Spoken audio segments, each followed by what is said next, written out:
But then feeling the energy of the audience, the musicians and everything, and it also the music it pushes you, and it depends also on the people you work with. And I'm surrounded by amazing musicians. That also gives an energy that is, and also the fact that, yeah, it's the childhood kid in me. It's the joy, it's the sharing, and it's the fact now that I feel so privileged to do what I love.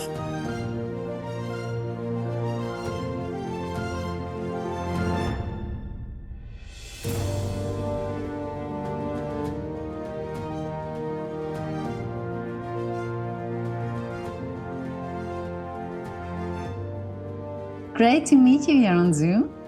Great to meet you too. Where are you at the moment? I'm in Paris. I just got back from Chicago and I'm in Paris. Okay. Now, I saw some pictures on your Instagram and saw you were in Chicago. So what were you doing? What were you busy with there? I was giving 2 master classes and doing a concert at the Rhapsody Theater. Okay. And it was fabulous. We had an amazing time with local musicians and also my musical director who came from France with me. And it was fabulous. I had a great time. But you've been in the industry for so long, and do you do a lot of master classes? No, not a lot, but I enjoy doing this. I love meeting young actors, singers, or I love to share what I've learned, even though I think everybody has to do its own journey in a way or another. But it's okay. I mean, there are so many things to share. Yeah. And but I don't do it a lot because I don't have time to do it a lot. I still prefer being on stage and creating shows and writing songs, and it takes a lot of time. But every time I'm offered to give a master class with a concert or alongside a project, I do it because I really love that too. But do you think it changed a lot since you started out in the industry? I mean, now for young singers. I'm not sure. The only thing I think is when I started, for example, in France, you didn't have anything to do with musicals. So you didn't have a school where you could learn singing, acting, and dancing in the same place. You had to really look for it everywhere. So now there is a change because you have schools in Paris that allow young people to just, go to places and learn. But even though there are schools where they teach the 3 arts, for me, you still need to find the proper singing teacher for you, the proper teachers for yourself. Because especially for singing, I think you have to find the right person because there are so many possibilities. Everybody can teach something, but you have to find the way that the teaching speaks to you and opens the doors for you. So, and the difference would be maybe people were more specialized when I started. And now maybe young artists have to be able to do many different things. And I don't know, in France, that's the case. In the States, I think it's always been the case. People are doing many different things. You see singers that are also videographers or photographers, they multiply the possibilities. And what I think is beautiful is that for me, there shouldn't be any sticker. Of course, maybe your main thing is singing or acting, but as long as you're still able to open to other arts, it's gonna nourish whatever you do first. And so I love the fact that young people maybe they have to now be able to do different things. And maybe also during the pandemic, they had the time to sort of think about it and try and explore other things, so that the time where it was a little bit quiet, it opened up other possibilities for them. Yes, maybe. After that, I think it's also a personality. For example, Okay, my yeah. personality is I love to initiate things. I love to create. I love to work with other people. I'm always curious. Mm. Um, some people they're not they don't like this. They much Yeah. prefer some actors, for example, wait get ready as an actor, but wait for the call or do the castings and everything. I couldn't wait, for example. Oh, okay. No, but I really love. In French, we say malaxer la matière. It's like really exploring as much as I can different arts, and I think it depends on the personality you have and also Exactly. what you want to achieve. Mm. If you want to be fully an actor, but anyway, I think if you want to be fully an actor, you have to be aware that there are so many different possibilities. You can now you Exactly. are asked to sing, Yeah. you're asked to, so yeah. Mm. But I read also on your website and on your bio that you were a free-spirited child.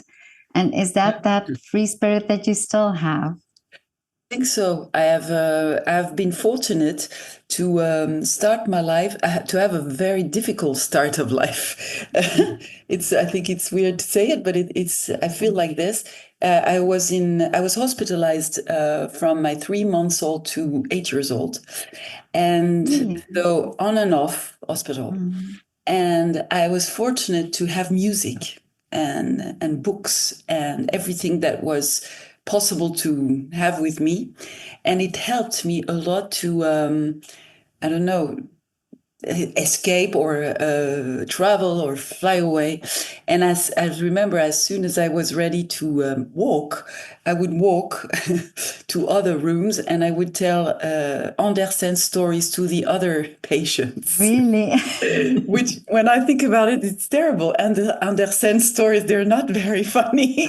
They're terrible. But, yeah, and I really always felt something that I was really alone at the very beginning, even though my parents were visiting some, but I was alone and that I had to have an interior world Yeah. that needed to be, I don't know, full of things so that I Mm. wouldn't feel alone. that Mm. I think whatever you do, you are your best friend. And I was Exactly. taught this very early on. Mm. And I think it's a gift Mm. because, yeah, it gave me a strength and also a thirst for life. Mm. And but it's true, you know, it's sometimes I remember when my children were little, sometimes when they didn't have a friend to play with, I would actually say to them, you know what, sometimes you have to be alone. And it's like that, you know, if you can accept it and if you can deal with it and make something from it, then it's wonderful. Yeah, yeah, Mm. yeah, and But also, oh, yeah, mm, sorry, yeah. no, carry on. No, and also I think sometimes my little niece, she tells me, I'm bored. And I say, Yeah. that's great. Yeah, That's exactly. great. Because out of this maybe state, you're going to Yeah, think, oh, if I hate being bored, then I have to yeah, find something, maybe drawing, watching people, writing, I don't mm, know, something. And yeah. yeah, I think it's a good thing to I think so too. No, absolutely, yeah. But you also come from a musical family. I read that your mother was an opera singer or is an yeah. opera singer. Mm. She sang chant sacré, so she sang in churches or Okay. Mm. I can't find the word, but it's okay. Huge churches. She Yeah. sang religious music, Mm. uh, and but honestly didn't like it at all when I was a kid. My sister Really? either, because you had a lot of vocalizing involved that Yeah. was very loud. Mm. Oh, okay. And before the concerts, she was not speaking the whole day, and we didn't. We were terrible kids. We would move and try to make her speak, and because we didn't understand the process. Now I do understand the process. And my grandmother was composing music for theater. Oh, And wow. to be honest, that my grandmother was my best friend because she opened me to the theater. She took me to the theater. My mom also. My mom took me to the musicals. There was a movie theater in Paris where they showed musicals, and she took me there because she loved musicals. And my grandmother was the theater, and my father the words. He loved reading. And we had like a routine. He would leave a book on a table because I didn't like to be taught what to do. So he Oh, would I say, see. Isabelle, I'm leaving this. I thought you might like it. And I would grab it like when nobody was watching, read it, put it back. And then sometimes I loved it. But so yeah, I was fortunate to be also in an environment that was full of music and words, and also languages. Because my dad, before I was born, was in the United States. He was researching, translating research on dolphins. And Oh, he okay. was also helping with a German friend of his, black students to get into university Oh, I see. because it was allowed, but most of the black people didn't have the, how do you call it, the instruction to go. Yeah, you could Oh, I go into see. Yeah. university, but if you didn't have the level, or Oh, that's yeah. very nice to say you can go, but and so with other students from Europe, they would teach and try and help people to get into the university. Amazing. And yeah, and so when I was born, at home there was a lot of American music, which is funny because like Peter, Paul and Mary, Kingston Trio, the Brothers Four. When I talk with American friends, they're so like, you're French and you know this? How Really? come? Yeah. And and also, yeah, a great curiosity in my family. My uncle is Australian citizen. My aunt is from Indonesia. My other uncle traveled all over the world. So there was a very open-mindedness and curiosity, which is, I think, fabulous and essential to grow. Absolutely, yeah. And also for a child, open up different worlds and having that experience, that you must see now how that affected you throughout your life. Oh yeah, and I still have the same feeling every time I go to a place have never been before. To have like that I can hear even more or better than I used to, or see. It's like I think it's so inspiring to see other people, because we are so accustomed to just look at ourselves, and sometimes, especially in France, we have a national sport which is whining a lot, complaining a lot. And sometimes I think that it's great to go outside to see that we are Yeah. very lucky, that we are really lucky. And also that the comparison is always good, because, and also to learn things you've never learned before, other points of Exactly. view, other ways to see the life, to live the life. It's so enriching. It's wow. Yeah. But when you're talking now about this American influence, I love the fact that you love also the 1940s music, because that's also what it's. Oh, I love it. This is my favorite time period in Me too. music. Yeah, and this is probably where the love for this era came from for you as a child. Yeah, and also I was really when I was out of hospital, my mother, she would take me to this theater where they show musicals, and had I saw West Side Story, I saw Oh, Judy wow. Garland. For me, Mm. Judy Garland was a shock, a trigger. And when I saw Star Is Born with Judy Garland and James Mason, I fell off my chair. I thought as a kid, oh my God, that's what I want to do. because that's what I want to do. Is it possible? And then I started doing it, not being sure it was possible, especially because I thought I was not in the right country, maybe. And also, I thought, oh my God, it's another world. Maybe it's an ancient world. So is it still possible to do now? And I met people who told me, whatever, you have to do what you feel like you have to do, because like fashion, it's going and it's leaving and then it's going coming again. Exactly. And you cannot fix your life according to fashion or according to what people expect of you. You have to do what you feel you need to do. And that was a very, very important thing to hear, because I thought, I love everything that's from another world, from another era. But how can I do it now, being in this world with this totally different people? And in fact, I think musicals have this strength, and music in general, and the way I think I do it, it's wherever you are, it brings light. It lifts spirits. And I think in any situation, and especially in the world we are now, where people are a bit back to whoa, I think it's essential.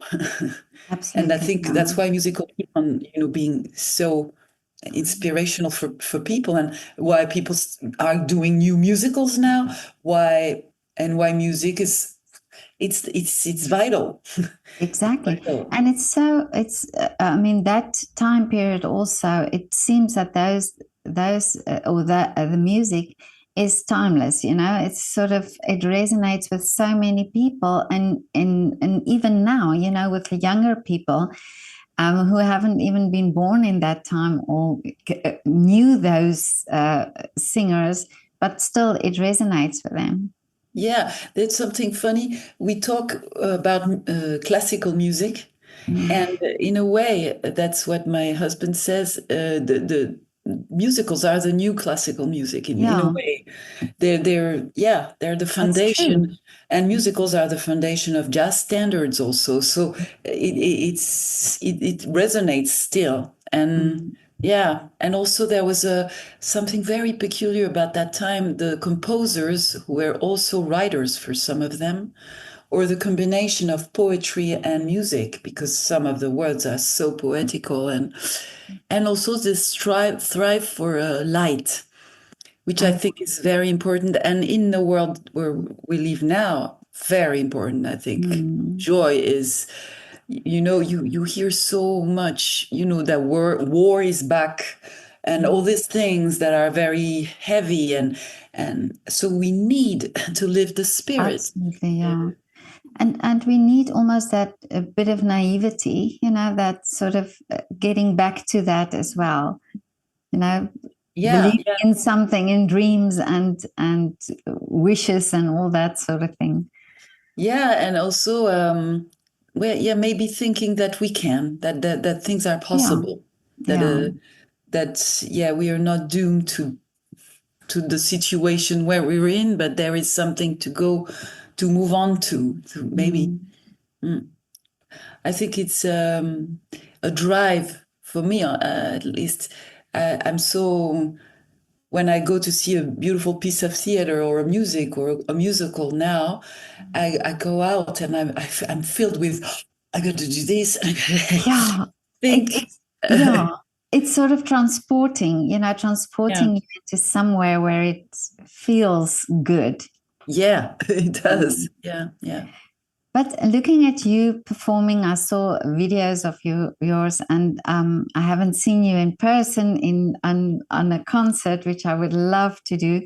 But you're welcome. But you seem to have this energy of really a performer. You have this confidence. You get out on stage, and you're just there. And is that something that came for you that took a long time, or were you as a young person already a performer? I've always loved being on stage. Really? I think it's the place where I feel I can be myself more than any other place in the world. It's weird. Paris every moment of the year. I love Paris. Why, oh, why do I love Paris? Because my love is, because my love is, because my love is here. Though because you're in front of people, but I love sharing the stage with the musicians. This relationship it's like a playground, and there is propositions and exchanges, and also the fact that in my humble way I can trigger light. That I love that. For me, if people get out of the audience and they say, "Oh, I feel better. I forgot about my troubles." I think, "Wow, okay, I did my job. That's what I want. That's what I." But yeah, to be on stage for me, it's yeah. I feel alive. I feel I can do almost anything. And I feel, most of all, I think, if I'm honest, it's the joy. It's the childhood joy. And so, yeah, I've always had this, always. And I never quite knew, because it's weird. I'm very scared. I have stage fright, very big before going on stage. Really? So sometimes I'm like, oh my God, can somebody go instead of me, please? I can't believe it, because looking at you, I mean, there's one video where you sort of enter and the orchestra is there, and you look absolutely at home and confident. Oh, yeah, sometimes also it's in the middle of a concert, and that's so Okay. It's sometimes it's just right before. It's like, why am I doing this? Why is it? Because I feel I'm filled with doubts, or yes, something a little bit unexplainable. But then feeling the energy of the audience, the musicians, and everything. And it also, the music, it pushes you, and it depends also on the people you work with. And I'm surrounded by amazing musicians. That also gives an energy that is, and also the fact that, yeah, it's the childhood kid in me. It's the joy, it's the sharing, and it's the fact now that I feel so privileged to do what I love as a living. C'est de la comédie musicale américaine, du jazz, de la chanson française, de la musique yiddish. Le temps joyeux, le temps des mensonges, le temps frileux ou celui des songes.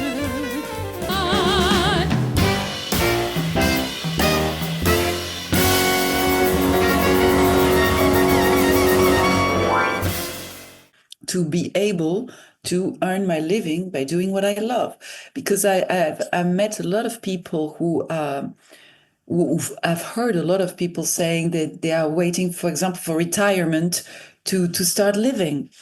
Yeah. And I think that's what I learned from my childhood. You can die now. You can die in 5 minutes, tomorrow. So you better do what you love, and be with the person you love as much as possible. Because for me, otherwise it doesn't make sense. And so when I'm on stage, that's also this urgency and this privilege, this moment. Nobody's going to take it from me. It's right now, and it's beautiful. It's very fragile, because you never know. You meet an audience, they come from their day, you don't know how they will feel. Yeah. That also this extraordinary encounter between two worlds. It's fabulous. It's unexpected most of the time. You can feel, you enter the room, you can feel if they are already ready to be entertained or willing to. Sometimes they're like, or that's very subtle, but it's very, I think it's great. It's exciting. Well, I think this is something that I never knew, but that many artists have told me, is that energy from the audience. You know, I've always thought of the energy from the performer, but many say to me about the energy from the audience. Yeah, the audience is it's your partner at the moment, at that very moment.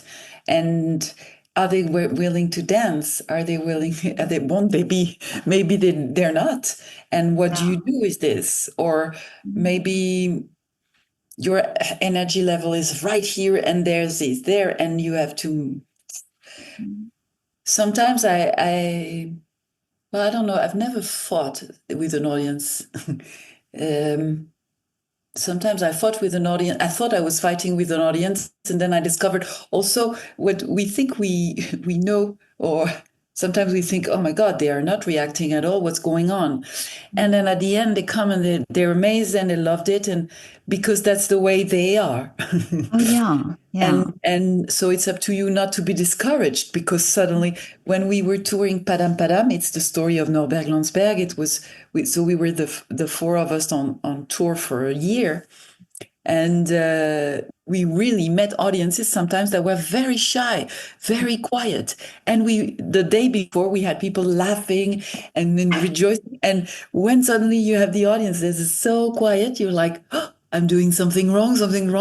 And we would suddenly learn that no, it's just some people it's different, and that's what's fabulous about doing a show over and over and over. That's what also is never boring, is because first of all you keep on working on what you propose, but also every time in front of you it's different. So you have to be ready for this. It's different. But it's interesting that you say that, because I spoke to the director of the London City Ballet, and they toured in China, and they said that the audiences that they had that experience, but then they realized, but it's the culture, it's how the audience, but in the end they loved it also, but during the performance they're very respectful and very quiet. And sometimes you don't know. You take it personally, where it has nothing to do with you. But that's interesting. I love this difference. I performed in Shanghai, and that's true. During the performance, it was very silent. But then, and afterwards, but at the moment you wonder, you don't know what's going on, and you can't ask. Are you okay? But so do you still, what do you still do a lot? Do you prefer musicals? Do you do your own performances? Since 2005, I've been doing mainly my own stuff, which is with my companion. We wrote shows. My first show was about Judy Garland, because that was the trigger for me, and it toured a long time. We really went all over the world with it. Then we did a show that was called La French Touche. It was the first attempt to do something the more personal possible, which is not hiding behind a theme or a character, but really being oneself with all the influences that you have. Wonderful. And then we did this show about Norbert Landsberg. We wrote it, and it has been a huge success here, because everybody knows Padam Padam, everybody knows Mon Manège à Moi, those songs from Piaf, but nobody knows who wrote them and in what circumstances. And the story of this composer is so extraordinary. We had to tell the story. And then we did a tribute to musicals called Broadway Enchanté. And in the meantime, doing these shows, we did also three programs with symphonic orchestras, one on Broadway musical, one on French song, and the last one we created was Eve and Adam. It's an original program. It's in between classical and musical. It's I would say a small opera with two characters and an orchestra, and it's another interpretation of the Eve and Adam. We just changed the title. It's the word in Hebrew tzela that means the rib and also the side. and many linguists, 90% of the time it's translated the side and not the rib. Oh, I see. The Bible, it's the rib. And so we started by saying if it was the side and if it was a human being that was half woman, half man. And then we wrote something about it and about the woman condition since this little translation, what it means. And so that was fascinating. We did it at the Philharmonie de Paris. And it's a new program. But also I've been invited to play Isadora Duncan in a musical about Isadora. I've been asked to perform in a straight play, L'Ornithorynque, for Avignon Festival. And now I'm working on a small musical about Cole Porter's wife. And also the very last thing, which is really exciting, is 24 Hours in a Woman's Life by Stefan Zweig, the novel. And a composer did a special composition for my partner and I.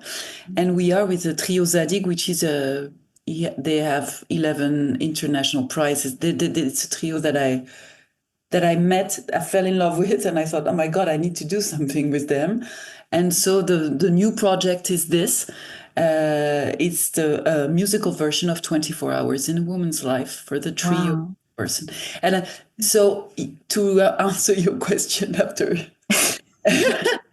I love creating. Really, I love that. I love writing songs, creating new shows, collaborating with other people. That's fabulous. And I also love to being asked to do a musical or a play, and because I think that's also incredibly great at one point, just to be asked to do one thing. D'un amour qui se dit, qui se chante, qui s'écrit, un amour qui se vit. Je rêve d'un amour qui se dit, qui se chante, qui se crie, un amour qui se vit. How do you manage all these things? Because if you're creating, do you need time? Do you need to be alone and have time apart from the hustle and bustle and just create? Yeah, it was. For example, COVID was for me a moment, a very precious moment, because I had time to write things that I hadn't had time to write for a long time, and also to allow myself to just, because we were stuck at home. And at the very beginning, I remember we thought, we're going to rest a few days because we've had such an extraordinary 2019. We were like, ugh. And then we put the alarm clock and started waking up early and writing. And I had 10 projects on my desk. And I thought, I'm going to do a little bit of each every day. And I love this because one day I was more inspired by this one, and the next day... And also, I launched a lot of things that I didn't have time to launch before. And so that gave me a perspective also in little first steps for projects that are happening right now. And then I always write. I write every morning. I have a sort of ritual. I write 3 or 4 pages every morning when I wake up. And also I have always a little notebook in my bag or near my bed or everywhere to write ideas. And ideas come from so many different directions. It can be an exhibition you see, can be somebody you meet, it can be a book. And sometimes I write things and I forget about it for like 2 years or 6 months or whatever, and I reread my book, and suddenly, this could be interesting. Oh, wow. Then I start working on it. And then it's, as when I'm performing, it's weird because when I'm writing, I'm in a little home and everything is closed and I'm not ready to show myself out to the world. And suddenly I have a concert. Oof, totally different thing. You have to be ready to show. So it's physical training, and you have to really stand out and not be afraid to be seen. Oh, Whether yeah. when you write and organize something, I have to be with myself. So so I manage when I'm performing very small moments of just me and myself with a book or with something and writing, and I don't put too much pressure on this until the point where I have to just stop and focus on that project. But can you switch? Is it easy for you to switch from one to the other? It's not easy, but I have to. But you do. Yeah, I have to because I earn my living also with my concerts, so I have to do concerts, and then the moment when I write, I'm not earning any money. It's just of course. so that's also a balance, but that's okay. Sometimes I'm like, oh, I should have wrote a little bit more, but then it's okay. In a train, I can write. In a plane, I can write. Oh, yeah. That's also, yeah. But when you first created something and first wrote, was it easy for you to, did you have the confidence to put it out there, to say, okay, this is going to work? No. Oh, really? Actually, every time you create something, you don't know. You don't know. The first time I wrote something was I wrote poems, and then I thought, but I wrote this for me or for my family or for my close friends. So there was no expectation, no big deal. Yeah. And then when I wrote Une étoile et moi, Judy and me, that was the first time I wrote a show, and I had the help of people, and then it worked. But it worked in a miraculous way. I mean, I wrote a first draft. We performed it. It didn't work very well, but people loved it. But for me, it was not as good as I would have liked it to be. Oh, okay. So we rewrote it and changed it and keep on, moving, not being like, oh, that's perfect. I'm not touching anything. Yeah. And learning a lot from a critic, from a friend you trust who tells you something specific. And then for the last shows, for example, when I don't feel up to it, I simply ask for a writer to do it. Like, for example, Eve and Adam, I did the research for 9 months. I researched and I wrote a lot of things, but I thought it needed a plume, somebody who really was a writer for totally. And also, so I met this amazing woman, Florence Sevos. I read one of her books. I met her a long time ago, and I thought, oh my God, that's her. And I met her. I told her everything I knew for the 9 months of research, gave her my text, and then I let her do the thing. And it's funny because she came back. We had these meetings like every week or every 2 weeks because in a way she was happy to have my input on things. But then she did it because I thought this particular thing needed something that I don't possess. And some other like shows, I think I can do it. But I'm never alone, except for the writing of the poems. At one point, whatever I write, I share it with somebody and I ask for an input. Oh, I see. Yeah. Yeah, I love sharing. I love the other person. I think it's so interesting, and also you cannot do everything. I mean, you have to have. Yeah. But no, with writing, I don't want to put too much pressure on myself because I love it so much. And I think for the moment, like for example, the first time I wrote a song, I wrote songs, but I never showed them to anybody. Really? And then I met this accordion player who played with Barbara. And he said, I have a melody for you. Would you like to write lyrics? And I remember the first time I came to his place to just tell him the lyrics I wrote on the music. I was shaking. I was like, really? oh, you're going to think it's terrible. And then he told me, Isabelle, please just do it. And then I thought, oh my God, that's great. I can do it. And I'm going to keep on doing it. Some will be okay. Others super, others no. And it's no big deal. You keep on writing and perfecting what you write. So, and I think that's the key, isn't it? That I think sometimes we're scared to fail, but you have to sometimes do something wrong to be able to do something right again. yeah, I love the mistake part. Yeah. I don't remember.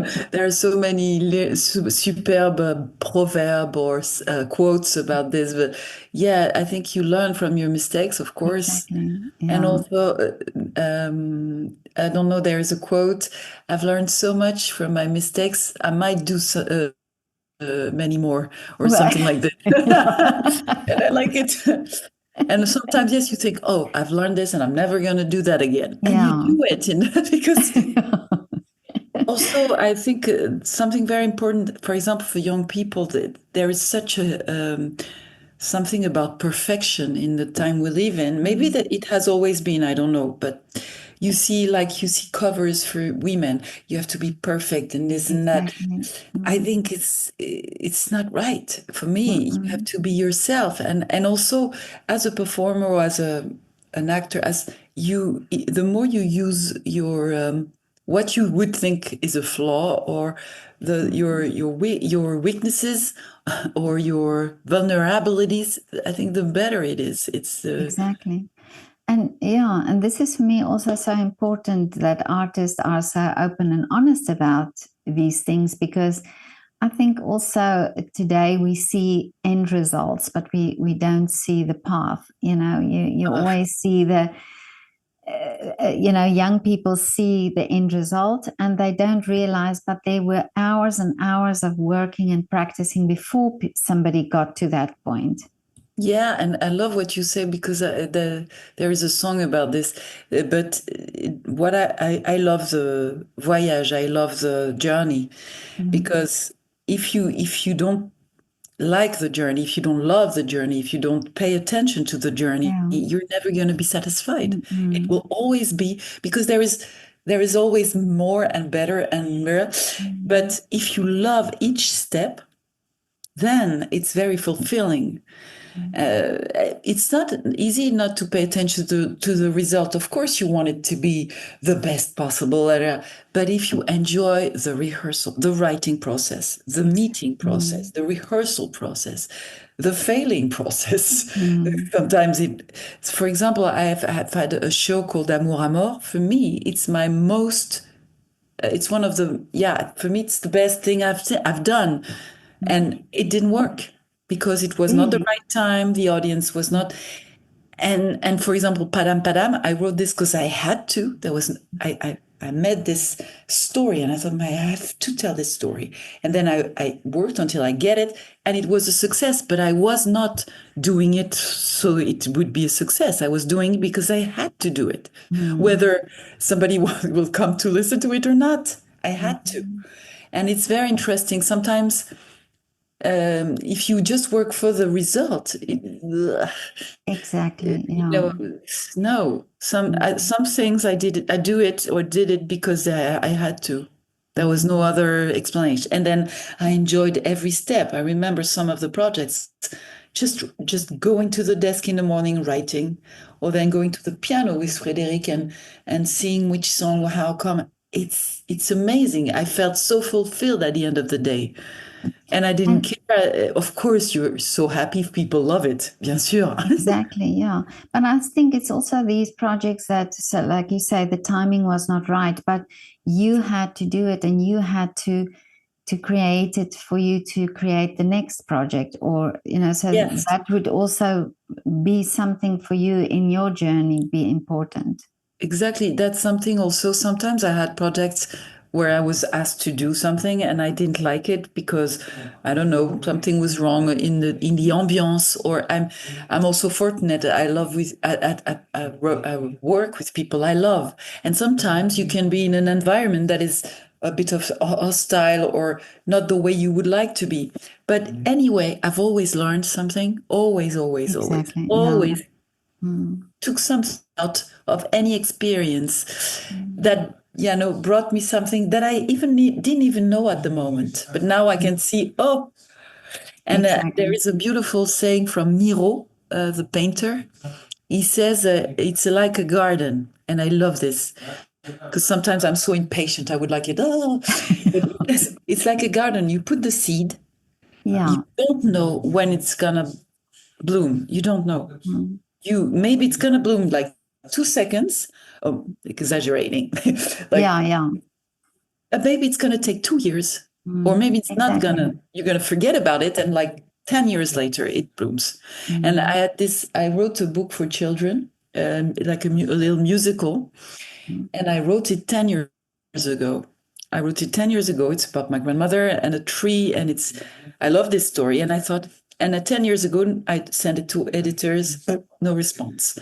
And then I met a cartoonist, because I really wanted somebody to do the drawings. And we did he did a fantastic job, and he died. And so I was devastated. I left the project. It was in one of my drawers. And then, in 2019, right before COVID, I met. I was looking for a cartoonist for a video, music video. And I met this guy, and he did a beautiful thing on Ne me quitte pas, beautiful. And I thought, oh my God, maybe he could do the drawings for the little book. And I talked to him, and he said yes. And we worked together, and I sent it a year and a half ago to editors again. And it got published. Wow. And I thought, I was so happy, because nobody knows that, but it's been in my drawer for 10 years. And it's been through stages where every time I was like, okay, forget about it. It's not going to happen. Wow. You're giving me hope now, because I am writing a book about a project that I did in lockdown. And also, I've just, I didn't get any response from publishers, so I just put it away. But still in my head, I think the story needs to be told. And now you're telling me this, and I'm going to have hope now. Someday it's going to be the right time. Yeah. Oh, yes. Because that's also something I've learned from other people. Sometimes you knock on 10, 20 doors, and you're about to totally, okay, it's not going to happen. And that's the way. That's a very interesting thing, because I remember when I was doing December songs by Maurice Eston.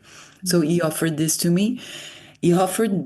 So I was in Paris with this amazing Broadway composer gave this to me, and I couldn't find a theater. And I was knocking on every door. And I remember feeling so frustrated and angry that people would not even consider, sometimes not even hearing the pitch or anything. And I remember this last meeting was the Théâtre du Renard. I go and I remember the meeting didn't even take place in his office. It was in the entrance of the theater. And I was like, God, this guy is not going to ask me to come into the office, so we have a proper... And so I pitched my thing, and I remember going out, and I was in tears. Thinking, I have to do this project. It's amazing, and I can't do it. And how am I going to do that? And the minute I was crying in the street, like 200 meters from where the theater was, and he called me and said, okay, let's do it. And I remember feeling, because I was really, at this moment, I was giving up. I was in tears on the trottoir in Paris. I was like so depressed, so down, and then the phone rings, and it's this guy who didn't even let me go to the office. And so the story is so beautiful that I did it in his theater. Maurice Stern came to see it, and he took me to United States to record the CD. Amazing. So you know what I mean? Yeah. Sometimes. Yeah, the timing. Yeah. And you need the right person. But I believe so much in my projects, so much that I believe it has to happen sometime. And sometimes something also maybe for your project. When I was doing my little book, the first time I sent it to editors, I didn't know how to present it to an editor. And I did a lesson online with an editor. That was because you had so many things online, and I'm sure you can find one. And they were saying there was a special way to introduce your book. Oh, Like, for example, they receive so many things that they have to have a pre-selection. And so I'm telling this because it's really useful. They like, at least in France, but that you introduce yourself, and in a way that it makes sense that you write this book and not anybody else. Oh, I see. Okay, yeah. That you make a small resume of the book. And then that you're very careful when you send it to an editor. Some, they want the special, someone PDF, some don't want PDF. You have to be very precise of what they want, because that's the way they pre-select. They won't even read your book if you don't present yourself, don't put a resume and some kind of, precise things. And it helped, honestly. Because I didn't know that they would not even read it, open it, if I didn't do this first. So that's also a recommendation. Sometimes we think, oh my God, I've got no answer, or I got this totally used answer. We're very sorry, but. And sometimes they didn't even read it because you didn't present it the way. Oh, yeah. Because they have so much prepositions also. So that's, for me, that's important. I mean, you should ask. And the last thing, have a look at all the editors you think your project could fit in. For example, I don't know, this editor, oh my God, I like what he's putting out, what he's publishing, and I think my project could fit into this. Go for that. And so you need the right person. You need the right person, like you said in the theater, you need that one person to think, I get what she's saying. Yes. And the last thing is you are the drive. So you cannot expect other people to be the drive. Exactly. Yeah. But it's great, and it's gonna happen. I'm sure it's gonna happen. That really, no.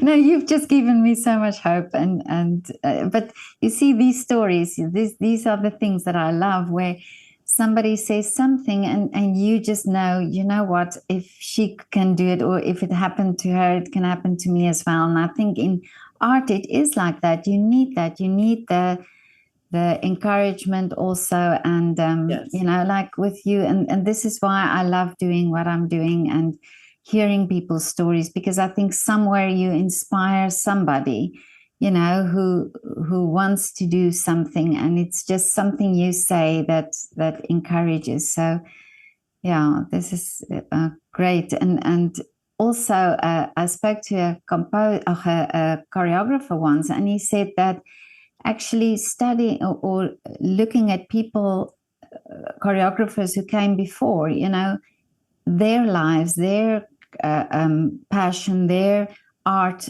how they use the art form, that is also a stepping stone to where you want to go, Yeah. It's funny. I think it's Tony Dessart, an American singer-songwriter that we know is really great, and he was saying that he's in a way stepping on the head, not really the head, but all these layers that was done by so many singers before him. And I agree with this. You learn so much from the others. You learn what you want to do, what you don't want to do. You learn the way you would like to sound. And anyway, before being yourself, you get all this in, and then you're ready to do your own stuff. But and that's also a thing that I think of. That's why every artist has their unique something to give, that nobody should compare themselves, but really take what they have and put it out in the world. Yeah, there's so many different ways of doing things, and so many personalities.